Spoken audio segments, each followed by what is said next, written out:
Hi, how you doing today, ladies and gentlemen? I hope you are all in the best condition today, despite so many bad news about viruses today.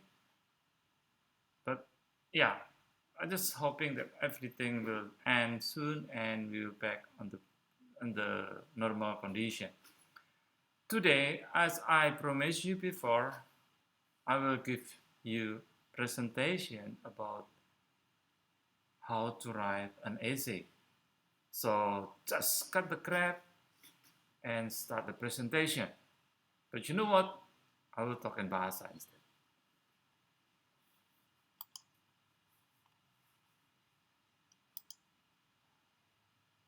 BIMTEK penulisan esai.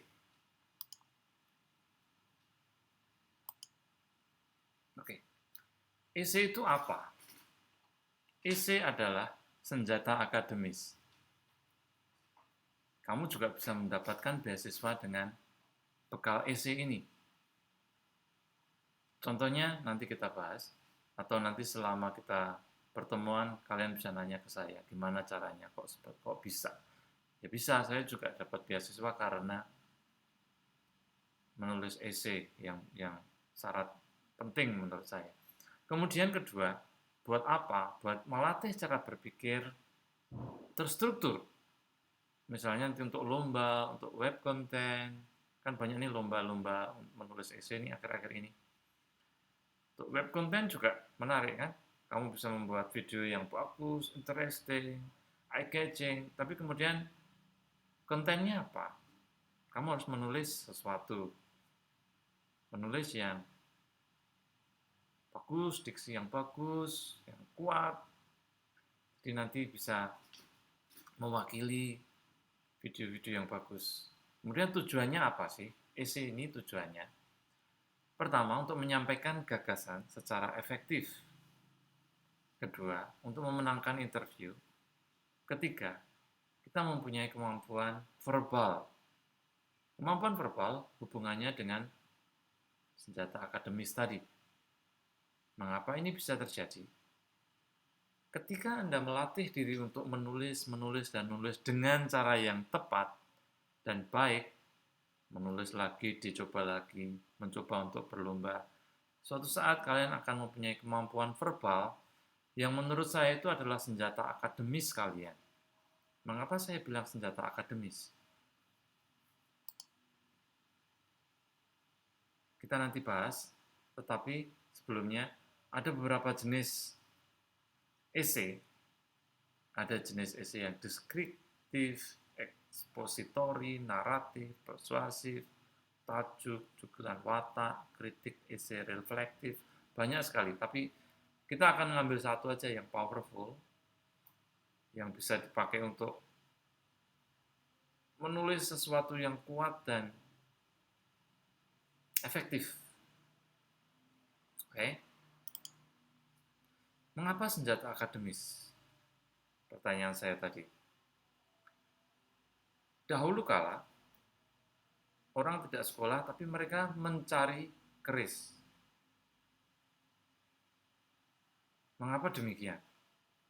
Logikanya seperti apa? Apa yang terjadi? Karena pada dasarnya, yang dicari orang itu akan mewakili masa-masa itu dan proses belajar yang terus-menerus. Jadi dahulu kala, Pangeran Diponegoro itu dengan keris Nogo Siluman itu sempat merepotkan Kompeni dan berhasil menewaskan banyak prajurit Kompeni waktu itu ya. Dan akhir-akhir ini senjata ini maksudnya keris Nogo Siluman ini dikembalikan ke Indonesia. Mudah-mudahan ini asli ya. Kalau sekarang analoginya kalian harus belajar merangkum, menulis ujian, kemudian membuat ringkasan untuk menguasai suatu materi. Apa bedanya coba? Oke, kita balik lagi ke zaman dahulu. Keris ini sebenarnya bukan alat untuk membunuh, tetapi keris adalah piandel atau pegangan yang diyakini akan menambah kewibawaan dan rasa percaya diri. Kemudian, keris ini diciptakan dengan keuletan, ketekunan, dan mental kuat, dan pembuat harus meminta petunjuk dari Tuhan melalui laku, puasa, tapas, semedi, dan bahkan sesaji untuk mendapatkan hasil yang terbaik. Saya sendiri, sekarang waktunya intermezzo ya, saya sudah berhasil ini merubah keris menjadi pena, ballpoint yang bisa untuk menulis atau keyboard. Ini saya mau kasih sharingnya. Abrakadabra. Buh! Ya kan, itu membuktikan saya sudah berhasil ya. Oke, berikutnya. Sekarang saatnya kita untuk berlatih. Kita langsung berlatih untuk menulis esai. Tapi sebelum menulis esai, kita pahami dulu apa yang akan kita tulis. Jadi sebenarnya ada 3 bagian dari esai yang mewakili keseluruhan secara kohesif. Kohesif artinya kesatuan. Jadi pertama introduction, nanti kita bahas lebih jauh introduction itu apa. Kemudian body itu ada 3 paragraf biasanya, kalau yang ingin saya sampaikan ini ya, sesuai dengan yang kita bahas hari ini. Kemudian conclusion, jadi di introduction 1 paragraf, tambah 3 paragraf di body, 1 paragraf di conclusion. Intinya di introduction kita mengintroduksi apa yang akan kita tulis, sintesisnya apa, dan seterusnya, seperti di slide berikutnya. Ini, kalau tadi masih introduction body, sekarang masuk ke paragraf. Paragraf pertama,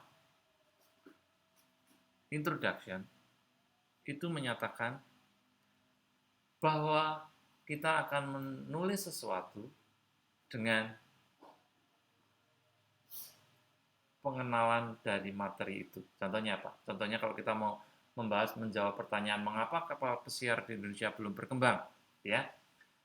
Maka introduction-nya adalah kapal pesiar merupakan jenis wisata bahari yang bisa mendukung tulang punggung pariwisata masa depan Indonesia. Terus kemudian apa? Thesis statement. Sayangnya, jenis wisata ini masih belum berkembang meskipun kita negara maritim. Kemudian kita sebut 3 topik sentences-nya. Jadi, ada 3 hal utama yang mengakibatkan kapal pesiar ini belum maju. Pertama, kita sebutkan sumber daya manusia misalnya. Kedua, infrastruktur. Ketiga, regulasi. Kemudian supaya ada cohesiveness dengan paragraf berikutnya, kita tulis isi ini akan membahas ketiga hal tersebut. Selesai, itu paragraf pertama. Gitu ya. Paragraf kedua, ini membahas topik pertama dari apa yang sudah disampaikan di paragraf pertama. Paragraf kedua, ketiga, membahas topik kedua. Paragraf keempat, membahas topik ketiga. Gitu ya.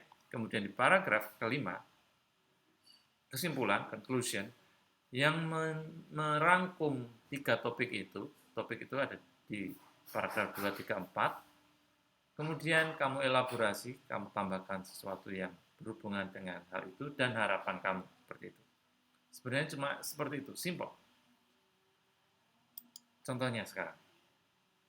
Contohnya nih, paragraf pertama, seperti saya sampaikan tadi, ada 3 hal yang ingin disampaikan, yaitu sumber daya manusia, infrastruktur, dan regulasi. Ini yang mengakibatkan mengapa kapal pesiar belum berkembang, gitu ya. Kemudian,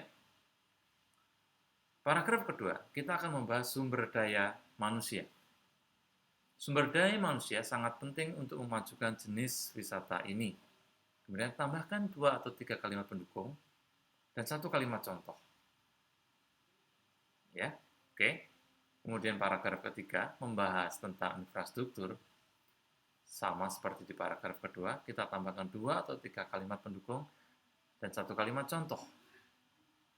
Ya. Nah, untuk memperkuat ini kalimat contoh ini, harusnya nanti kalian membaca artikel atau surat kabar atau media online lain, ya, bahwa itu benar-benar kejadian. Jadi kalimat contoh ini menyatakan bahwa ada contoh misalnya tentang infrastruktur.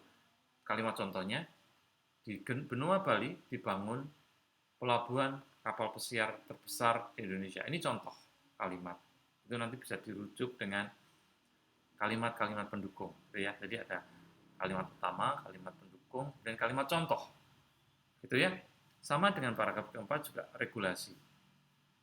Ya, kamu bisa menuliskan segala macam itu, misalnya seharusnya undang-undang dibikin nol dulu pajaknya misalnya. Kemudian setelah itu dinaikkan sedikit demi sedikit supaya mereka datang. Begitu ya, kurang lebih. Terus paragraf 5, secara singkat untuk memajukan industri kapal pesiar, kita bisa menguatkan peran sumber daya manusia untuk mampu berkomunikasi terutama dalam bahasa Inggris, mengembangkan infrastruktur sesuai tol laut misalnya, dan memberlakukan pajak biaya masuk yang ringan bukan sebagai objek barang mewah. Kemudian harapan kamu apa gitu ya. Jadi ini suatu esai yang kohesif ya, antara paragraf 1, 2, 3, 4 dan 5 itu nyambung semua, ada kesatuan di situ. Itu yang namanya cohesiveness ya. Gitu ya, kurang lebih. Kalian nanti bisa menulis, menulis, akhirnya ini menjadi senjata akademis kalian. Gitu kan? Iya. Berikutnya, saya ada kasih tips dan trik, karena sekarang banyak lomba esai. Sayang sekali kalau kalian nggak ikut lomba esai, karena gampang dan kadang-kadang hadiahnya bagus banyak. Jadi pertama, kalau ada lomba esai, terutama di lomba pariwisata, di pariwisata sekarang ada di properties kayaknya sebelum-sebelumnya ada. Pahami temanya dulu. Oke. Kemudian gagasan sesuai tema. Misalnya nanti kamu cari 3 gagasan utama, apa sih kenapa ini terjadi. Itu bisa berdasarkan pengalaman, bisa juga kamu riset, googling, dan fakta yang ada di sekitar kamu, di sekitar kota kamu, apa yang terjadi dengan tema itu, gitu kan. Kemudian kamu buat kerangka tulisan. Tadi kan ada introduction, body, conclusion, gitu kan. Nanti sesuai dengan permintaan dia minta mau berapa. 1000 kata, 200 kata, 500 kata. Ya tulis sesuai dengan itu.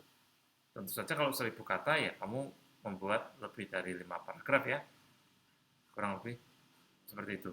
Kemudian kerangka tulisan itu sesuaikan dengan urgensinya ya. Tadi misalnya ada 3, ada sumber daya manusia, infrastruktur, regulasi, mana yang lebih penting kamu urutkan misalnya seperti itu. Kemudian konsepnya yang jelas dan logis. Maksudnya logis apa? Nanti ada logical fallacy, logical fallacies. Kita bahas lagi ya nanti setelah itu. Ada EYD yang harus benar. Jangan menulis yang benar kalau bahasa Inggris ya. Berarti grammarnya harus benar. Kemudian commonly beliefs, misalnya merokok mengganggu kesehatan, orang setuju, tapi sebaiknya jangan ditulis sesuatu yang mudah untuk dibantah. Sesuatu yang kuat kamu tulis di situ. Kesalahan tulis harus tidak ada, harus nol. Kemudian baca lagi, perbaiki lagi. Saya balik lagi tadi ke logical fallacies. Logical fallacies itu apa? Logical fallacies itu adalah kesalahan berpikir banyakkan manusia. Ya, jadi contohnya di sini. Bentar. Contohnya kamu akan bilang bahwa semua orang Batak itu galak, misalnya. Atau bilang apa? Oh, dia itu anti kapitalis, dia neolib, kurang lebih seperti itu, sesuatu yang menganggap hal itu benar, padahal kalau dipikir lebih dalam lagi, sesuatu yang salah, menjerumuskan, dan kadang-kadang menyakitkan. Itu ya. Kalau mau belajar lagi lebih jauh tentang logical fallacies, itu ada link ini. Kalian lihat aja di sini ada 15 logical fallacies yang harus kalian hindari. Ya.